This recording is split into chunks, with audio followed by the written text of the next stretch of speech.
The Gardaí were supposed to be different. Unarmed, community-based, part of a republic. That wasn't a mistake. That was a decision made in the face of hundreds of years of colonialism. Ireland knew exactly what brute force looks like. The RIC, the Black and Tans, the auxiliaries, the British Army had destroyed our little country. Waterboarded people, pissed on them, raped them, disappeared them, pulled their fingernails off. Our police service, the Garda Síochána, was supposed to be a rejection of that. We opted for a force based on civic consent, not state coercion. But under Drew Harris, the Garda is becoming more and more like the PSNI and the Metropolitan Police, which you don't want. Here's my maths homework.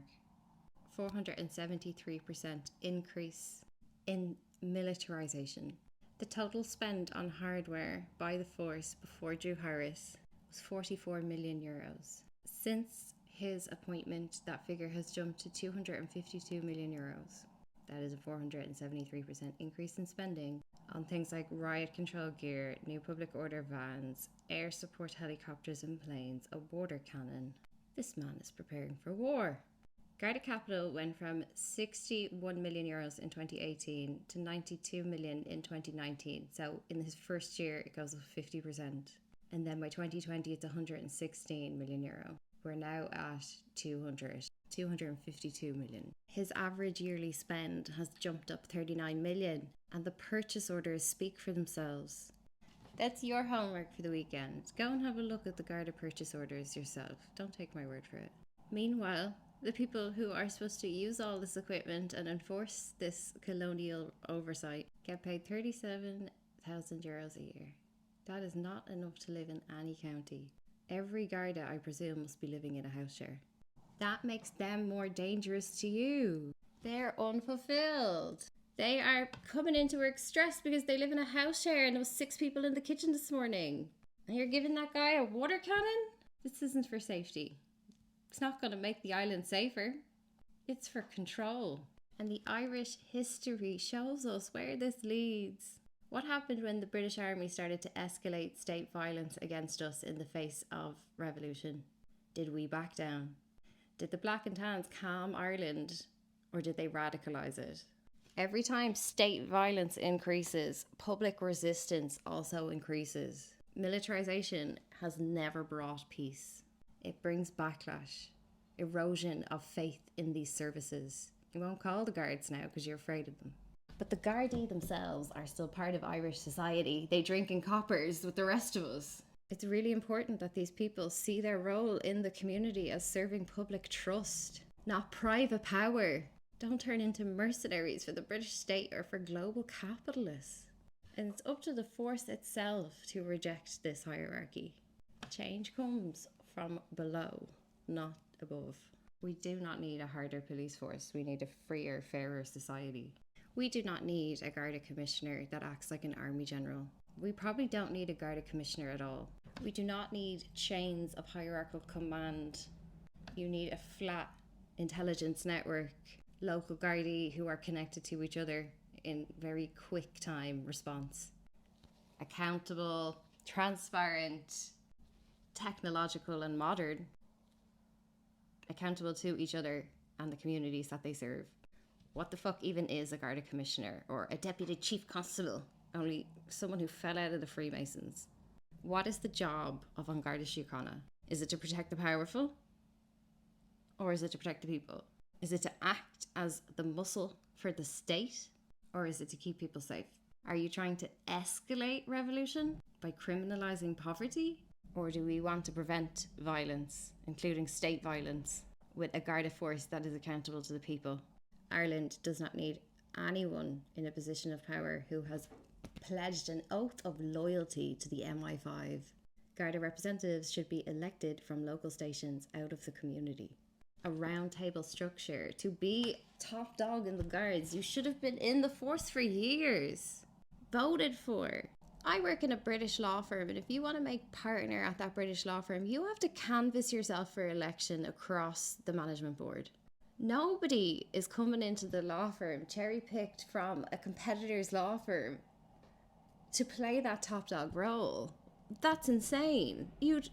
You'd have a law firm mutiny when people have been building their careers expecting that they will canvass for promotion and get into the partnership. Garda should be the same. The capability with technology now is clear.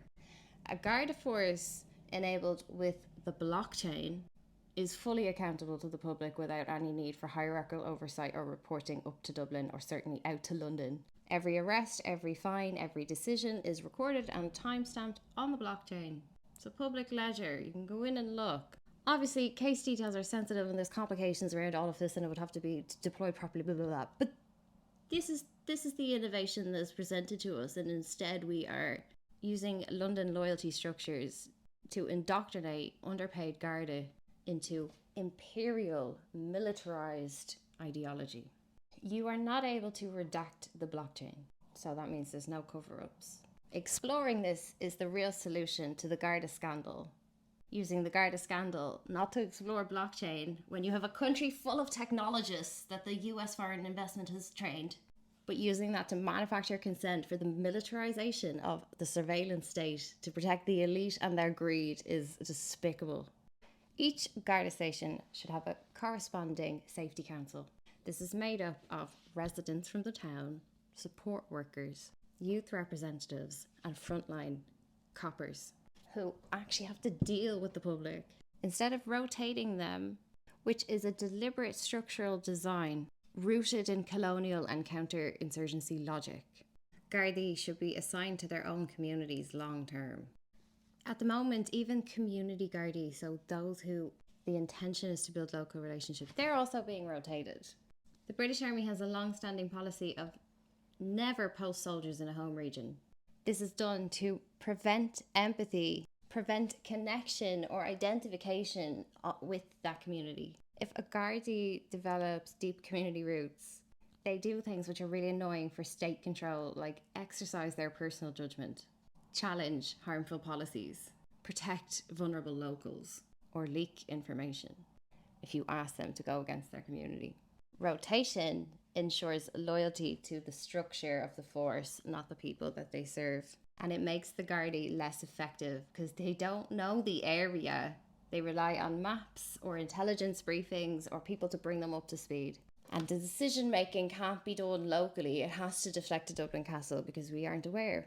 We have to follow instructions. I'm just arriving here and I'm going to be moved again.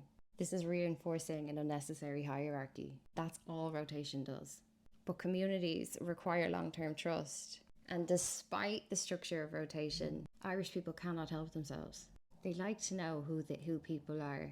And they'll go down and find out the names of the coppers in the office.